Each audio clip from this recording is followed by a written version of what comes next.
giving them a new target.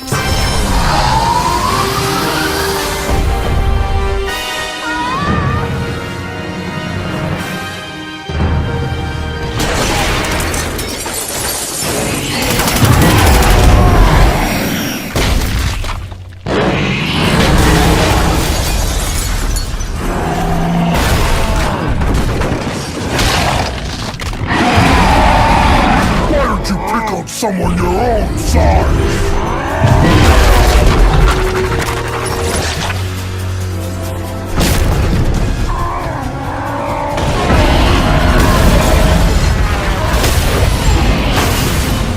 Nice going, doofus. How about drawing him away from the city? Don't be a back-shoulder driver! It's Sumo Slammer time!